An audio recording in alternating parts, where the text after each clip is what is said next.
ఈరోజు మన సత్సంగంలో కరపాత్ర స్వామీజీ కథ పేరు 3 జన్మల బిచ్చగాడు కథ.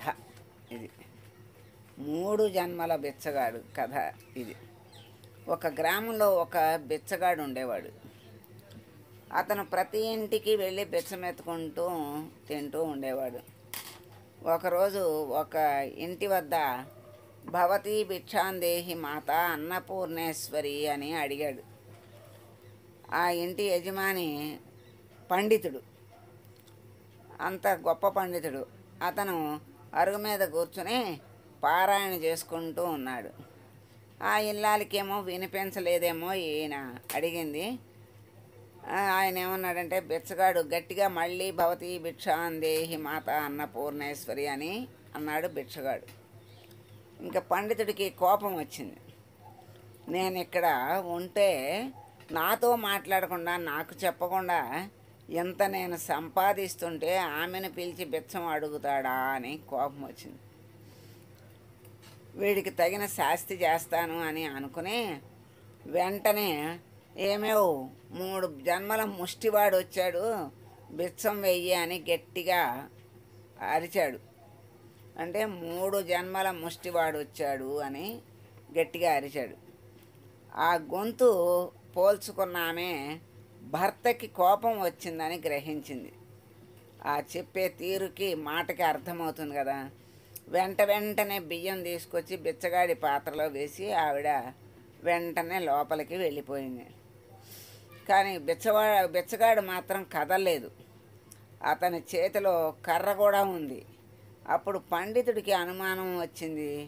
మనసులో అలజడి మొదలైంది. అమ్మో, ఆ కారణంగా నేను అన్న మాటలు వీడికి బాధ కలిగించాయి. వీడిప్పుడు ఏం చేస్తాడో ఏంటో, తిడతాడా లేకపోతే కొడతాడా కర్రతో, ఇంకా ఏం చేస్తాడా అని లోపల బాధపడుతూ కూర్చున్నాడు. అలా చూస్తూ ఉన్నాడు. ఇంతలో బిచ్చగాడు ఏమండి అని పిలిచాడు. అంటూ చిన్న అహంకారాన్ని ప్రదర్శించాడు పండితుడు.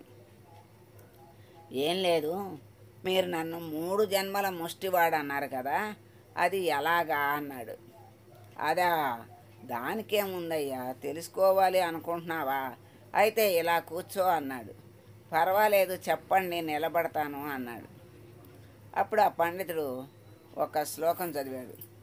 అదత్తదానాశ్చ భవేద్ దరిద్రః, దరిద్రదానాశ్చ కరోతి పాపం, పాప ప్రభావాత్ పునర్దరిద్రః, పునర్దరిద్రః పునరేవ పాపి అని శ్లోకం చదివాడు. వెంటనే బిచ్చగాడు అన్నాడు, అయ్యా, మీరు చదివిన శ్లోకానికి అర్థం నాకు తెలియదు, నేనేం చదువుకోలేదు, నాకు అర్థమయ్యేటట్టుగా మాటల్లో చెప్పండి, అర్థం చెప్పండి, ఆ శ్లోకం అర్థం అన్నాడు. అంటే ఆ పండితుడు, నువ్వు గత జన్మలో ఎవరికి ఏమీ ఇవ్వలేదు అంటే, ఇవ్వలేదంటే 2 కారణాలు అయి ఉండొచ్చు. నీకు లేకపోయన్నా ఉండొచ్చు, లేకపోతే ఉండి కూడా దానం చెయ్యకపోయి ఉండొచ్చు. అందుకనే నువ్వు ఇట్లా ముష్టివాడిగా అయ్యావు.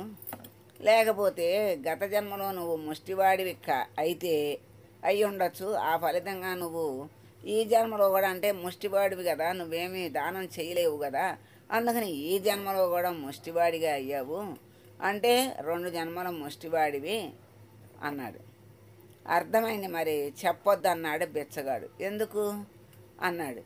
ఈ జన్మలో కూడా ఇవ్వడానికి నా దగ్గర ఏమీ లేదు కాబట్టి వచ్చే జన్మ కూడా ముష్టివాడినే అని గొణుక్కుంటూ వెళ్ళిపోయాడు ముష్టివాడు. మర్నాడు అదే సమయానికి ఆ బిచ్చగాడు పండితుడు ఎదురుగా నిలబడి, ఇందులోంచి బయటపడే మార్గం ఏమీ లేదా అని అడిగాడు. నేను ఇలాగే జన్మలకి బిచ్చగాడిగానే ఉండిపోవాలా అని అడిగాడు ఆ బిచ్చగాడు. జ్ఞానం, సమయం, వ్యక్తిత్వం, విలువలు తెలిసిన పండితుడు ఏమన్నాడంటే, ఇలా కూర్చో అన్నాడు. పెద్దవారు మీరు, మీ దగ్గర నేను కూర్చోవడమా అన్నాడు బిచ్చగాడు.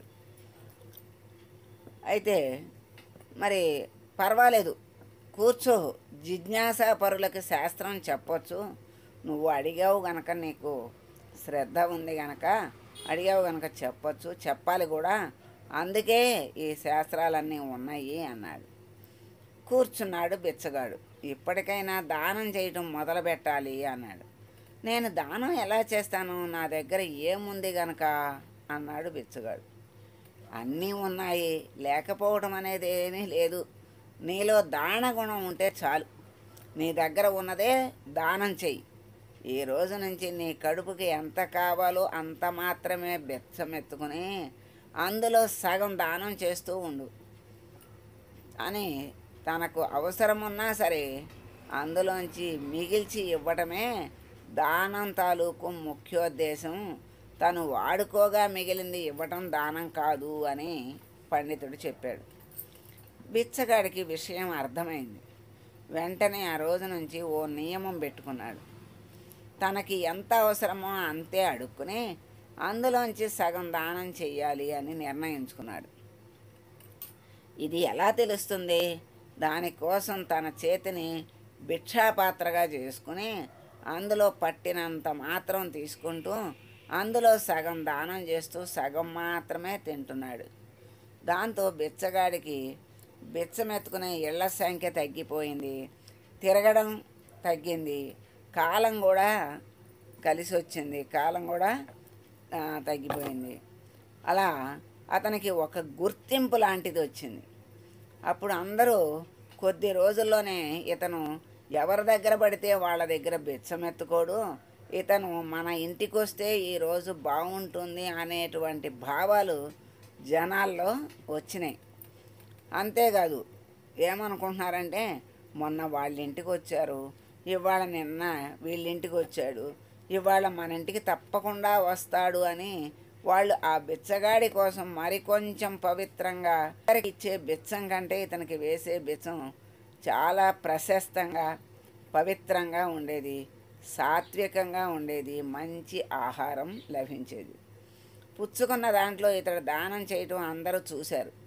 అతనిలో ఏదో గొప్పతనం ఉందని చెప్పి 10 మంది బిచ్చగాళ్ళు చుట్టూ చేరి నువ్వే మా గురువు అన్నారు. ఇతడికి అది అంగీకారంగా లేదు. ఇదే నియమం పెట్టుకుని నేనెందుకు కాశీ వెళ్ళిపోకూడదు అని అనిపించింది ఆ బిచ్చగాడికి. బయలుదేరాడు. వెళ్తున్నప్పుడు కూడా ఇదే నియమాన్ని పాటించాడు. తన చేతుల్లో ఎంత పడితే అంత ఆహారం తీసుకోవటం, అందులో ఉన్న సగం దానం చేయటం, మిగిలిందే తాను తినడం, అదే పద్ధతిని పాటిస్తున్నాడు. అంటే ఏమిటి? అర్ధాకలి. తన ఆకలి కడుపుని భగవదర్పణంగా జీవనం సాగిస్తున్నాడు. మొత్తం మీద కాశీ పట్టణాన్ని చేరాడు.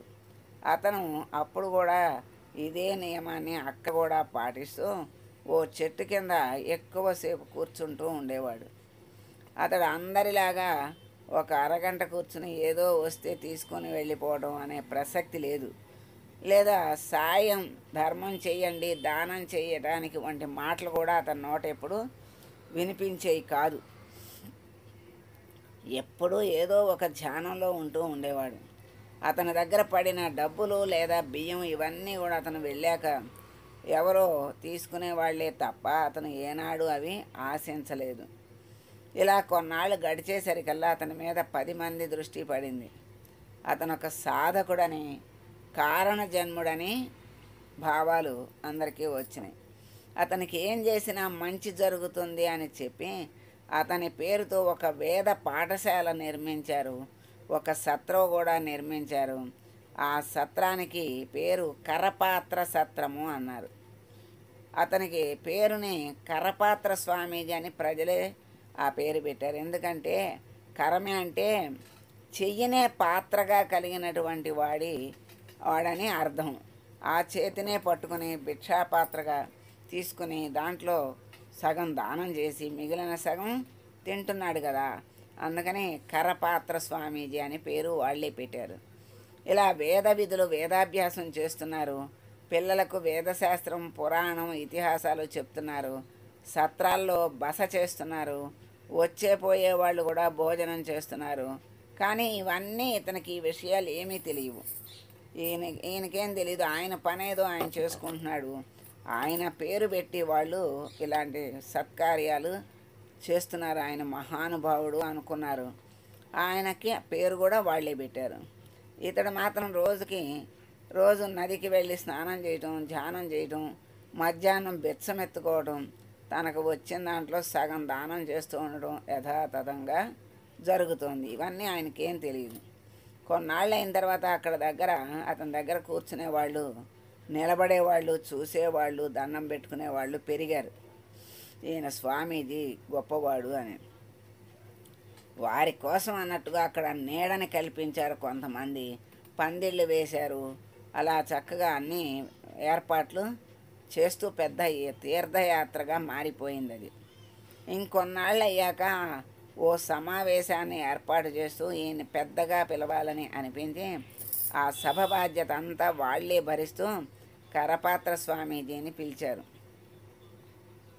అందులో మాట్లాడుతున్న పెద్దవాళ్ళందరూ కూడా నాకు ఈయన 15 ఏళ్ళుగా తెలుసు, వీరిని చూసిన తర్వాత నాలో చాలా మార్పు వచ్చింది. అంతేకాదు కొన్ని కుటుంబాల వాళ్ళైతే మేము ఈయనకి దండం పెట్టిన తర్వాత మొక్కుకున్న తర్వాత మా పిల్లలకి పెళ్ళయింది అన్నారు, మాకున్న అప్పులన్నీ తీరిపోయాయి అన్నారు, కష్టాలు తీరాయి అన్నారు, మాకు ఏ ఇబ్బందులు లేకుండా అయిపోతున్నాయి అని వాళ్ళందరూ చెప్పారు. పరమేశ్వరుని దర్శిస్తే ఎంత పుణ్యమో అంత పుణ్యము వీరిని దర్శిస్తే నాకు జరిగింది అని ఇలా అనేక రకరకాలుగా వాళ్ళు జనులందరూ చెప్తున్నారు. కానీ ఒకటి మాత్రం అందరూ చెప్తున్నది, ఈయనే గురువు నాకు అని చెబుతున్నారు. మా గురువు గారు కాశీ వెళ్ళమని చెప్పారు, అందుకే ఇక్కడ వేదాదులు అధ్యయనం చేశాను అని చెప్తున్నారు. ఇలా అనేక మంది అనేక విషయాలు చెప్తున్నారు. మన కరపాత్ర స్వామీజీకి అర్థం కాని విషయాలు 2. ఇంతకీ కరపాత్ర స్వామీజీ ఎవరు? ఎన్నాళ్ళు కాశీలో ఉండి వారిని దర్శించుకోలేకపోయాను, ఎంత దౌర్భాగ్యుణ్ణి అని అనుకుంటున్నాడు ఆయన. నాకు గురువు ఎవరు? ఈ 2 ప్రశ్నల్ని ఆయన బాధిస్తున్నాయి. అక్కడికి వచ్చేవారికి ఏం చెప్పాలో తెలియక భగవద్ అనుగ్రహంతో ఏవో చెప్పేసి నాకు భిక్షా సమయమైంది, నేను వెళ్ళాలి అన్నాడు. ఆయన్ని ఎవరూ అడ్డుకోలేదు. అతడు సరాసరి భిక్ష అయిన తర్వాత ఒకసారి తన గురువు ఎవరు అని కూర్చుని ఆలోచించుకున్నాడు. ప్రశ్నించుకుంటూ ఉంటే తనకొక విషయం తట్టింది. తనలో ఈ మార్పుకి కారణమైన వ్యక్తే గురువు అని నిర్ణయించుకున్నాడు. అంతే, వెంటనే తను ఎక్కడైతే మొట్టమొదట భిక్షాటన చేసుకున్నాడో ఆ గ్రామం గూర్చి అక్కడికి వెళ్ళాలని బయలుదేరాడు.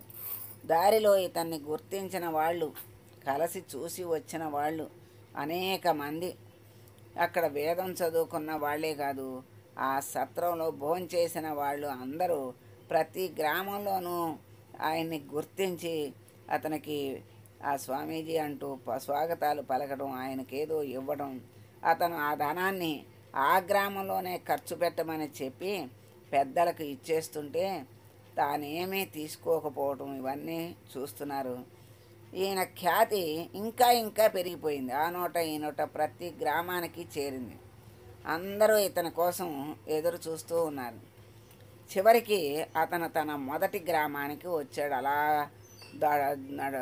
ప్రయాణం చేస్తూ చేస్తూ గ్రామానికి వచ్చాడు.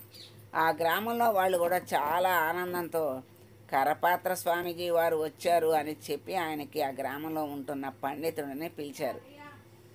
ఆయన కూడా వెంటనే అంగీకరించాడు. పండితుడు వెళ్తూనే పాద నమస్కారం చేశాడు. ఆయనకి మంత్రపూర్వకంగా తీసుకొచ్చి వేదిక మీద కూర్చోబెట్టారు. మరి ఆయన గురించి నేను చూశానంటే నేను చూశాను, నేను అక్కడ సత్రంలో పనిచేశాను, అక్కడ వేద పండితులు, శాస్త్ర పండితులు శాస్త్రాలు అన్నీ నేర్చుకుంటున్నారు, నేను అక్కడ ఉన్నాను, వీరిని మళ్ళీ ఇక్కడ చూడటానికి చాలా ఆనందంగా ఉంది అంటే ఆనందంగా ఉంది అని చెప్తూ ఉన్నారు. ఇలా చాలామంది మాట్లాడుతూ ఉన్నారు. స్వామీజీ కూడా మాట్లాడటం అయిపోయిన తర్వాత నాకు భిక్షా సమయం అయింది, నేను వెళ్ళిపోతానని చెప్పారు. పండితుల వారు మా ఇంటికి భిక్షకు దయచేయండి అని పిలిచారు. వెంటనే ఆయన అంగీకరించాడు. వాళ్ళ ఇంటికి వెళ్ళాడు. ఇద్దరు లోపల కూర్చున్నారు. ఆయన నియమం ముందే ఎరిగిన ఆ తల్లి అతనికి సంప్రదాయ ప్రకారంగా కరతల భిక్ష పెట్టింది. ఆవిడ ఆ భిక్ష పెడుతున్నప్పుడు ఆమెకు ఏదో మాతృత్వం తొణికిసలాడింది. ఇదేం గమనించని స్వామీజీ భిక్ష కోసం దోసిలి చాపాడు. ఆవిడకు ఎందుకో అనుమానం వచ్చింది. చూస్తున్నప్పుడే కొంత అనుమానం, ఇలా అడిగేసరికి ఇంకా అనుమానం వచ్చింది. సరే అని ఆయన నియమాన్ని భంగపరచకూడదని కరతలంలో భిక్ష పెట్టింది. అమ్మా, నేను ఇది ఎవరికైనా దానం చేసుకోవచ్చు కదా అని అడిగాడు. అయ్యో, అదెంత మాట అన్నది ఆ ఇల్లాలు. వెంటనే పండితుల వారు, స్వామీజీ ఆ భాగం నాకు ప్రసాదంగా ఇవ్వండి అని చెయ్యబట్టారు. ప్రసాదంగా ఇచ్చేశాడు. భోజనం ప్రారంభించాడు. ఆ ఇంటి అన్నపూర్ణ వడ్డిస్తోంది. గృహ యజమాని అయిన పండితుడు, అతిథి అయిన స్వామీజీ ఇద్దరు కూడా భోజనం చేస్తున్నారు. ఆ సమయంలో స్వామీజీ అడిగారు, పండితుల వారు నన్ను గుర్తుపట్టారా అని అడిగాడు. అబ్బే, నేనెప్పుడూ కాశీనగరం మహానగరం రాలేదండి, నాకు అంత అవకాశం రాలేదు అన్నాడు. సరే, నేనెవరో చెప్తా వినండి అన్నాడు పండితుడు. వద్దండి, శాస్త్ర ప్రకారం ఏరుల గురించి, నదుల గురించి, సూర్యుల గురించి, మహనీయుల గురించి, మహాత్ముల జన్మ రహస్యం గురించి అడగకూడదు అని అన్నాడు. సరే, మీరు అడగలేదు, నేనే చెప్తున్నాను వినండి అన్నాడు ఆయన. నా గురుదేవులు మీరు అన్నాడు స్వామి.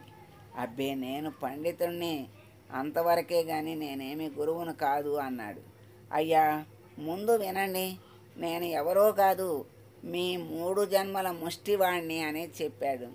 పండితుడు ఒక్కసారిగా భోజనం మానేసి నిశ్చేష్టుడయ్యాడు.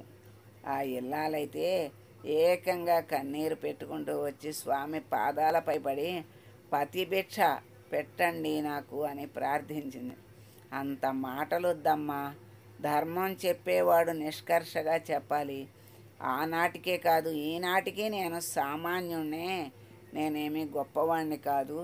కానీ ఆ రోజు పండితుల వారు అంత తీవ్రంగా, అంత కఠినంగా చెప్పకపోతే నాలో ఈ మార్పు వచ్చేది కాదు, నేను ఈనాడు ఈ స్థితికి వచ్చేవాణ్ణి కాదు. అంచేత మీరే నా గురువు అంటూ నమస్కరించారు స్వామీజీ. లేదు లేదు, మీరే నాకు జ్ఞానోపదేశం చేశారు. నేను మహా అహంకారిని, పండితుణ్ణని గర్వం ఉండేది, నా గర్వాన్ని పోగొట్టారు మీరు, కాబట్టి మీరే నా గురువు అన్నాడు పండితుడు. ఇద్దరికి అహంకారాలు పోయాయి గనక ఇద్దరి భావాలు ఒకటయ్యాయి. ఇద్దరు హాయిగా పరమానందానుభూతిని పొందారు. బెనారస్ కాశీ విశ్వవిద్యాలయంలో ఇప్పటికి కూడా ఈ కరపాత్ర స్వామీజీ పేరుతో బహుమతులు ఇస్తూనే ఉన్నారట. లౌకికానాం హి సాధూనాం అర్థం వాగనువర్తతే, ఋషీణాం పునరాఖ్యానాం వాచమర్థోనుధావత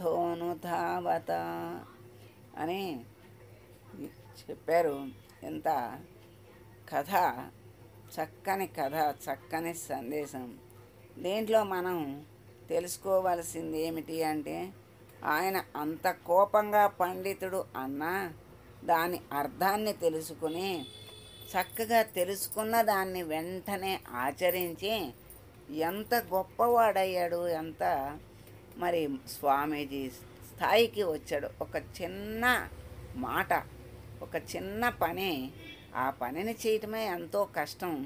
అయినా కూడా ఆయన చెయ్యాలని ఎవరైనా ఏదైనా సరే ఒక నిర్ణయం వారికి వారు తీసుకుంటే చాలా తేలికగా చేయగలుగుతారు ఏదైనా సరే. అలా ఆయన కోపంగా అన్నా, అమ్మో, నేను జన్మజన్మలకి ఇలాగే బిచ్చగాడిని అయ్యే ఉంటానా, మరి దానికి మార్గం ఏమిటి అని అడిగాడు.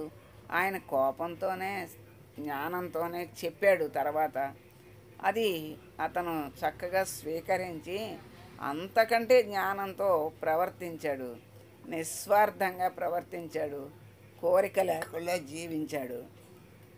అన్నీ దానము అంటే ఏమని చెప్పారు, మనకి కాగా మనం అనుభవించగా మిగిలింది ఇవ్వటం దానం కాదు, మనం అనుభవించే దాంట్లోది ఇస్తేనే అది అసలైన దానము అని చెప్పాడు. అందుకని ఆయనకి సరిపడా ఆహారాన్ని తీసుకుని దాంట్లో సగం దానం చేసి ఆ సగం తిని అర్ధాకలితో ఉండి ఆ అర్ధాకలిని భగవంతుడికి అర్పిస్తూ అంటే భగవంతుని స్మరిస్తూ ధ్యానం చేస్తూ అలా చక్కగా ప్రశాంతంగా ఆనందంగా అలా ఉండిపోయాడు.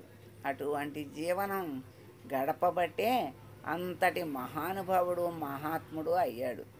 అందుకే ఏదైనా మనం మంచికే అనేటువంటి భావంతో చెప్పినటువంటి మాటల్ని మనం చక్కగా అర్థం చేసుకుని స్వీకరిస్తే మన జీవితాల్లో ఎంతో మార్పు వస్తుంది.